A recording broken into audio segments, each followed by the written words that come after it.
तो शिवलिंग पर गाय का दूध क्यों चढ़ाना चाहिए? शुद्ध देसी गाय का दूध क्यों चढ़ाना चाहिए? और किसी दूध को यहाँ पे वर्जित माना गया है। भैंस का दूध या पैकेट वाला दूध, इनको मान्यता नहीं दी गई है। इनको चढ़ाने से कोई विशेष लाभ आपको नहीं होने वाला। तो गाय का शुद्ध दूध, देसी गाय हो उसका शुद्ध दूध क्यों चढ़ाना चाहिए? इसके पीछे की जो पौराणिक कथा है वो मैं आपको बताता हूँ, और उसका फल क्या होता है वो भी इसके साथ में आपको पता चलेगा। तो एक बार और वो नामक जो ऋषि थे, वो बड़ा ही मन लगाकर निष्काम भाव से ईश्वर की आराधना में भगवान की तपस्या कर रहे थे, भगवान की आराधना कर रहे थे, और बड़ा ही कठोर तप कर रहे थे, बड़ा ही ध्यान लगाकर वो उसमें मग्न थे। तो इसको देखकर देवताओं को बड़ी घबराहट हुई। इंद्र के मन में भी शंका हुई कि कहीं हमारा सिंहासन न ले लें और हम सब देवताओं के ऊपर अधिकार प्राप्त कर लें।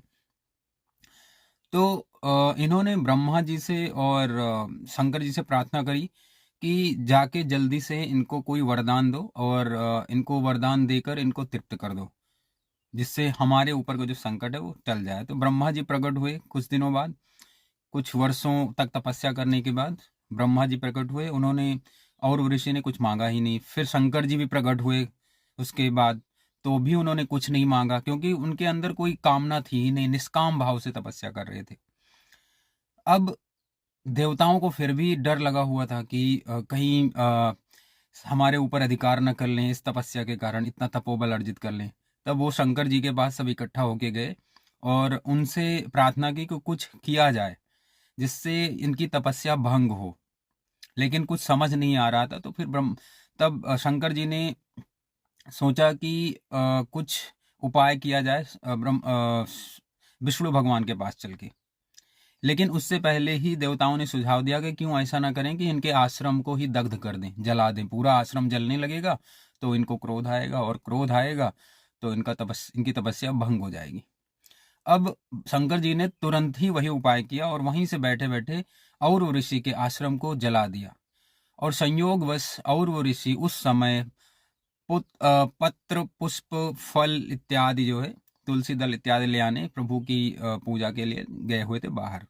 अब जब वो लौट के देखे तो उनका आश्रम बहुत ही तेजी से जल रहा था। उसको देख कर उनको बहुत ही भयंकर क्रोध आया, आग बबूला हो गए, और उन्होंने तुरंत ही उस क्रोध में आके श्राप दिया कि जिसने भी अकारण, मैंने तो किसी का कुछ बिगाड़ा नहीं, किसी को अपमानित भी नहीं किया, किसी को कष्ट भी नहीं पहुंचाया, तो जिसने भी अकारण मेरे इस आश्रम को जलाया है वो भी इसी तरीके से निरंतर जलता रहेगा। उसका इतना कहते ही शिव जी का पूरा शरीर, शंकर जी का एकदम जलने लगा आग से। अब उसकी वजह से उनको बड़ी बेचैनी हुई, तो तुरंत ही वो भगवान विष्णु के पास गए, सारे देवता और शंकर जी मिलकर, और उन्होंने आव भगत की। उन्होंने कहा कि शंकर जी ने, हमारा तो शरीर बहुत तेजी से जल रहा है, इसका कुछ उपाय बताएं, आव भगत बाद में कीजिएगा।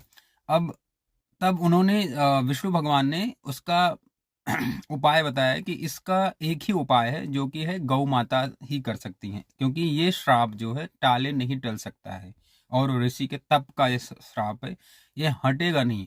तब वो सब मिल के गौ माता की आराधना करने लगे, और आराधना जब उन्होंने की तो गौ माता जो है प्रकट हो गई, और फिर उन्होंने सारा वृत्तांत सुनाया। तब गौ माता ने शंकर जी के ऊपर जाके 7 गौवें जो है दुग्ध की वर्षा करती हैं शंकर जी के ऊपर, और उससे शंकर जी के शरीर का जो ताप है, जलन है, वो तुरंत ही शांत हो गया। इससे शंकर जी प्रसन्न हो गए, और प्रसन्न होके उन्होंने ये वरदान दिया, ये आशीर्वाद दिया कि जो भी व्यक्ति शुद्ध देसी गाय के दूध से मेरा अभिषेक करेगा, चाहे कभी भी किसी भी समय अभिषेक करेगा, किसी भी दिन करेगा, उससे उसका सारा जो संताप है, मन के जो संताप है, शरीर के जो ताप है, रोग दोष हैं, वो सब नष्ट हो जाएंगे।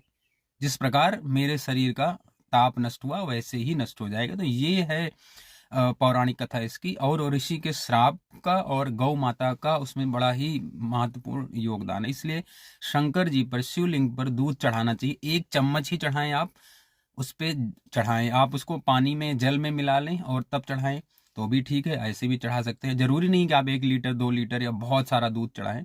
जितना आपको उपलब्ध हो, शुद्ध हो, उतना ही चढ़ाएं।